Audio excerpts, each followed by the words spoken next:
pays, comment dirais-je, laissé à l'abandon. Le peuple congolais souffre. Cet argument sécuritaire, Antoine Glaser, il est, on l'entend souvent, pour maintenir des régimes au pouvoir, mais il est légitime également. Dans le cas du Congo, un pays qui a connu 2 guerres récemment, qui a connu de nombreuses rébellions, qui a encore de nombreux groupes armés qui opèrent sur son territoire, on peut comprendre cet argument sécuritaire.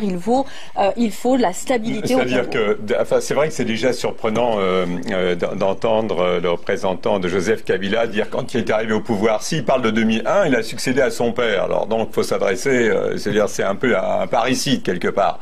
Deuxièmement, quand on parle des casseurs, très franchement, les casseurs, il y a quand même eu, c'est la première fois qu'on voit ça en Afrique, 3 sièges de l'UDPS, du mouvement des Lumumbis et d'un autre siège qui ont été quand même incendiés et vraiment avec des gens assassinés. C'est quand même, on a rarement vu ça, je veux dire, dans un pays africain. Qu'est-ce qui est arrivé d'une façon aussi violente. Moi, je suis le petit blanc des bords de Seine, donc je vois ça sans doute des bords de Seine, mais je suis ça depuis 35 ans, et c'est vrai que le Congo, rappelez-vous, alors bien sûr, tous les trucs de scandale géologique, moi qui analyse ça, ce que j'analyse, c'est que finalement, le maintien de Joseph Kabila au pouvoir, ça arrange bien les voisins.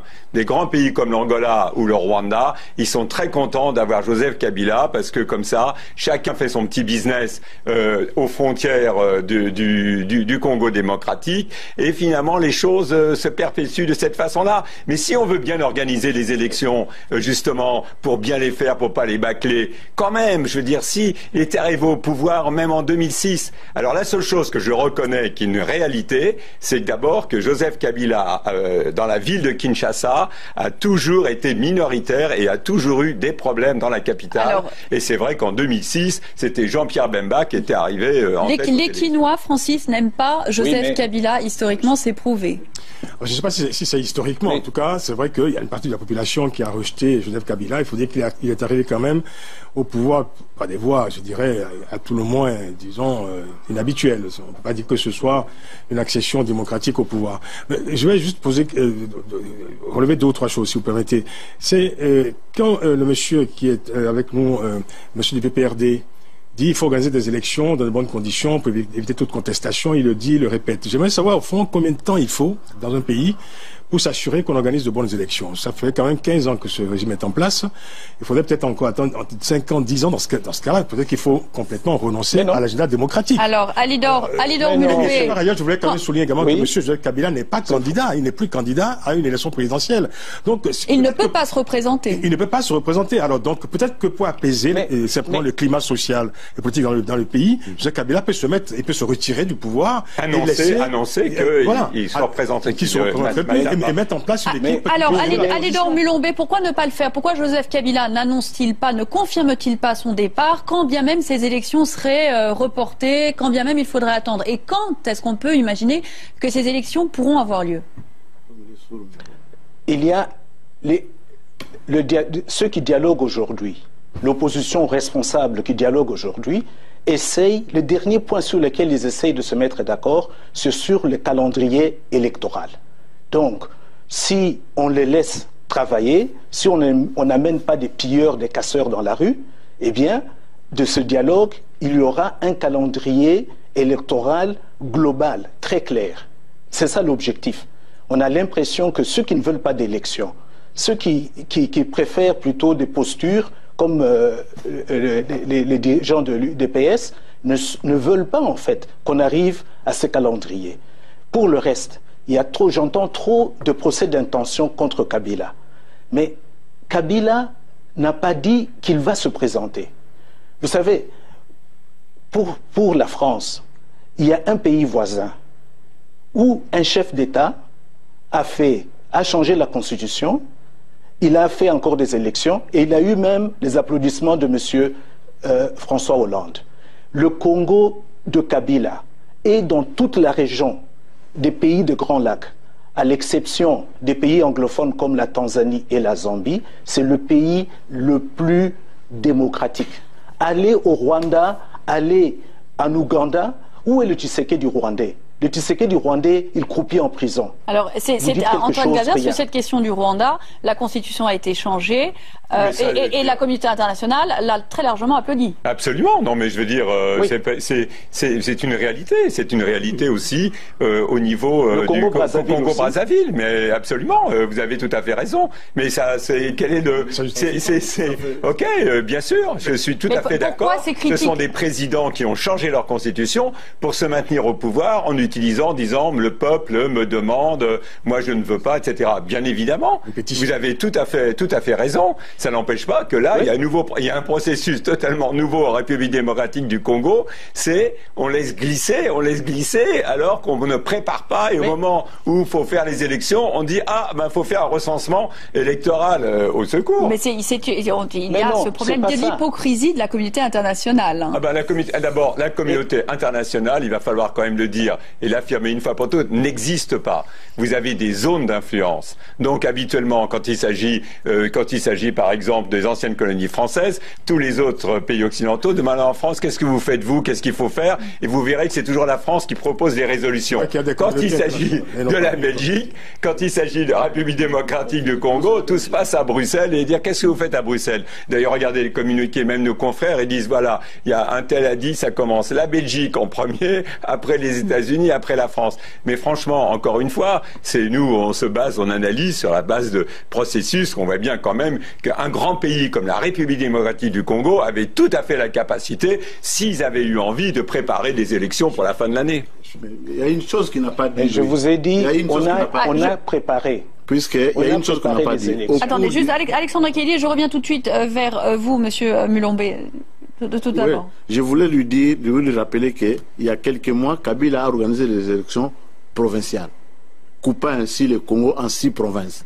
Ça, c'était pour lui faire plaisir. C'était pour lui-même. Et il a fait ces élections-là, faisant du Congo un pays qui compte 26 provinces. Et c'était facile à faire. Or, dans la loi électorale, dans la Constitution, il est prévu de mettre toujours de côté 250 millions de dollars américains pour la préparation des élections. Compté depuis qu'on a commencé en 2006 jusqu'à aujourd'hui. Ça va atteindre à peu près 1 milliard plutôt de dollars. Donc Kabila a suffisamment de moyens pour organiser les élections. Mais il ne veut pas les faire puisqu'il veut rester au pouvoir. Alidor Mulombe, vous voulez répondre? C'est tout. Oui, d'abord, monsieur dit quelque chose qui est faux. C'est un mensonge. On n'a pas organisé des élections provinciales au Congo. On a organisé... C'était des élections des gouverneurs. Mais et ce sont des élections... Mais non. Un gouverneur, il y a l'assemblée d'une province. Mais non. Il y a des assemblées provinciales. Ce n'était pas... C'était 20 personnes, 30 personnes qui élisent un député, un gouverneur. Ce n'est pas la même chose qu'avoir des millions de gens qui vont aller voter. Donc, je trouve que ce que vous dites est faux. Ce n'est pas la réalité. Deuxièmement, tout le monde parle toujours respect de la Constitution. Mais le découpage de 26 provinces, c'est inscrit dans la Constitution. Oui. On ne peut pas lire la Constitution d'une façon sélective. On prend de la Constitution congolaise ce qui vous arrange et les autres éléments de la Constitution, vous n'en tenez pas compte. Donc, c'est ça que j'ai dit. Francis Laloupo. Je suis quand même sidéré par la capacité de certains acteurs politiques à inventer des vérités successives. Au fond, il y a une chronologie dans cette histoire. Et souvent, c'est vrai que certains pouvoirs font fi de la mémoire collective. Il y a d'abord eu dans ce pays, en RD Congo, il y a 2 ou 3 ans, je crois, ce qu'on appelait des concertations nationales. D'abord, une sorte de dialogue comme ça, qui évidemment n'a pas abouti à grand-chose, mais qui préfigurait dans notre projet de pouvoir la modification de la Constitution, qui était dans les tuyaux, si je puis dire. Et il y a eu des manifestations dans ce pays. Il y a eu une résistance. Il y a eu des morts au Congo il y a 2 ans. Procès d'intention, ensuite, vous ne connaissez pas le Congo. Ah mais si, écoutez, c'est une réalité. Il y a eu des concertations internationales, nationales. Il y a eu des rumeurs de modification de la Constitution, plus que des rumeurs d'ailleurs. Il y a eu une résistance de la population qui a résisté contre cela, qui a manifesté contre. Donc il y avait bien un projet. Et c'est ensuite qu'il y a eu, effectivement, je dirais, cette carte qui a été sortie d'un glissement du calendrier électoral, et qui a amené d'ailleurs le pouvoir à aller devant la Cour constitutionnelle qui a été consultée pour autoriser en quelque sorte le fait que le mandat de Joseph Kabila puisse être prolongé jusqu'à l'élection d'un nouveau président. D'ailleurs, il faut dire, sans délai, de manière indéterminée. Parce que si aujourd'hui on mettait en place un calendrier, on vient quand même de nous apprendre que la Commission électorale est incapable de fixer une date pour les élections. La Commission se tourne aujourd'hui vers la Cour constitutionnelle.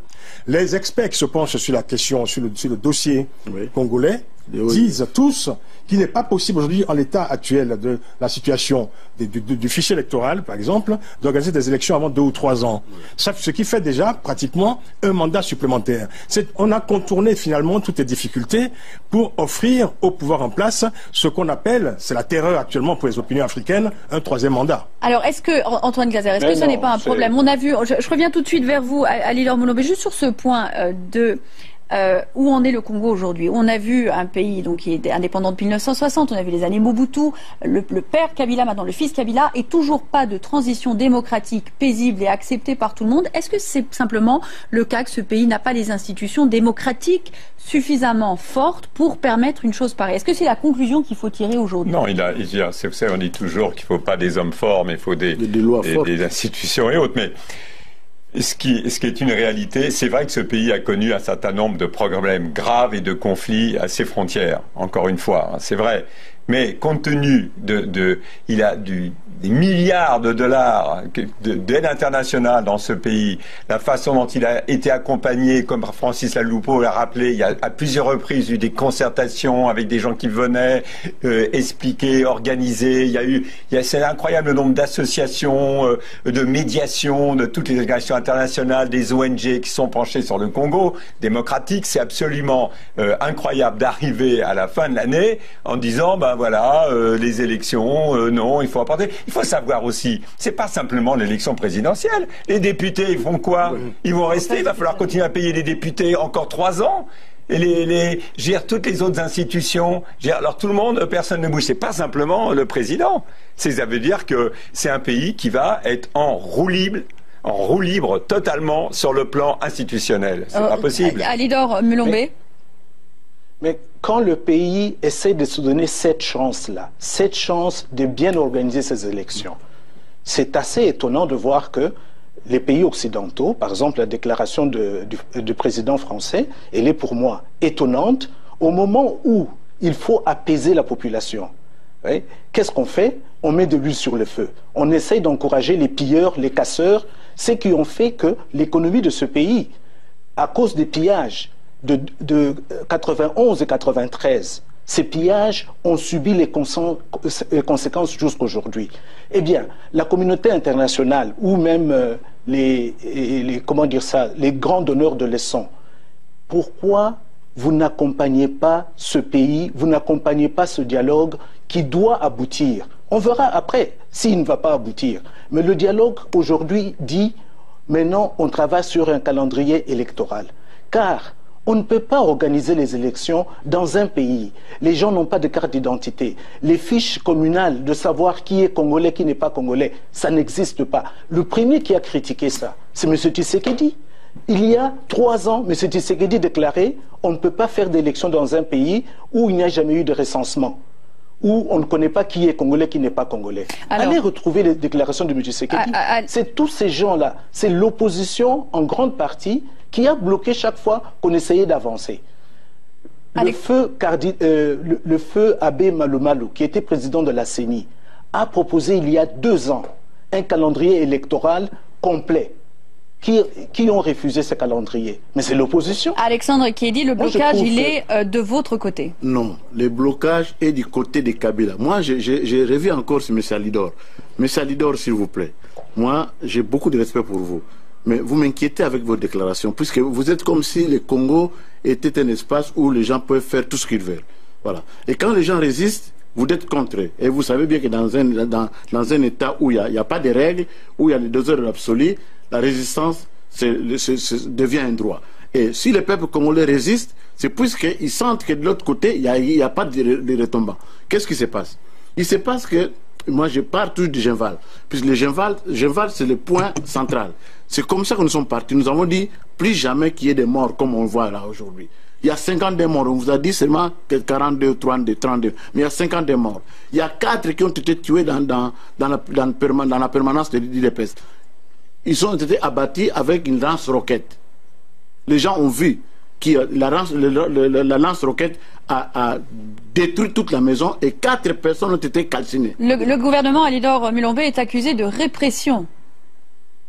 Mais regardez, qu'est-ce qui s'est passé? Ils ont demandé une marche, soi-disant pacifique. La marche devait débuter dans l'après-midi, en début d'après-midi. Mais c'est déjà à 8h, 9h qu'on a commencé à brûler, il y a des écoles qui ont été brûlées, il y a des banques qui ont été brûlées. C'est ça qui s'est passé, la réalité. Ce qui fait qu'on se demandait comment ces gens qui demandent une marche pacifique ne sont pas capables d'encadrer leurs gens. Et quand on regarde la qualité des gens qui étaient dans la rue, qui sont commencés à les piller, voler les magasins des Chinois, etc., c'était des jeunes gens. C'est ce qu'on appelle à Kinshasa, la plupart, ce sont des Chégués. On en a trouvé même, il y en a même qui manifestaient nus. Donc, ce qui fait que la répression, c'est quoi? Ici, c'est rétablir l'autorité de l'État. Madame et monsieur qui en salle, si on vient attaquer votre maison, juste parce qu'on vous soupçonne d'être partisan de M. Kabila, et on vient attaquer votre maison, vous ne serez pas heureux d'avoir la police venir essayer de limiter les dégâts? Alors, juste c'est ça qui s'est passé. Francis Laloupeau. Oui, alors je veux juste dire, je suis pris que le monsieur du PPRD qualifie les manifestants de drogués, de délinquants. Bon, c'est une drôle de façon quand même de qualifier l'opposition. Ce que je veux dire simplement, je vais être très court, c'est que je reviens à ce que je disais au départ, cette crise a été quand même créée par le régime en place. C'est le régime qui n'a pas su organiser des élections. On connaît des crises préélectorales, des crises post-électorales. Là, on a une crise de non-élection. Voilà. Et cette crise provoque évidemment des tensions politiques. Là, il y a des manifestants, il y a un dialogue, donc il y a forcément des pour et des contre. Il y a des gens qui manifestent. Il se fait que ce pouvoir refuse toute forme de contestation, d'où cette répression qui est tout à fait féroce, tout à fait violente. Mais messieurs, on va juste laisser Patrick c'est-à-dire que finalement, on a créé en RD Congo une situation insurrectionnelle. C'est ce qu'il faut admettre tout simplement et l'assumer. Maintenant, c'est au pouvoir de gérer la situation. Antoine Glaser. Il faut quand même rappeler ce qu'avait critiqué François Hollande, qui, moi, je suis pas d'accord sur la politique africaine, mais je veux dire, ce qu'il a critiqué François Hollande, c'est l'attaque d'un siège de l'UDPS, du principal parti du pays. L'attaque et l'incendie du siège du DPS. Ça, sont pas des pilleurs et des casseurs, c'est de la violence d'État. C'est comme ça que ça s'appelle. Alidor Mulombe, de la violence d'État. Pourquoi vous ne critiquez pas On a brûlé le siège du PPRD, on a brûlé le siège du RCD. Tous les partis de la majorité présidentielle, leurs sièges ont été brûlés. Pourquoi vous ne parlez pas de cela? C'est un peu ce qui étonne. Ça, c'est les militants qui ont brûlé le siège, ce n'est pas l'État. La question qu'on peut poser à un régime dans une situation comme celle-là, pour évidemment apaiser un peu les humeurs, c'est quelle est la réponse politique pertinente que votre régime apporte à cette situation? C'est la seule question qui vaille. Vous êtes encore aux commandes de l'État, c'est à vous d'apporter la réponse pertinente. Or, il se fait que le dialogue apparaît comme une réponse insuffisante. Donc, c'est à vous d'inventer la réponse pertinente.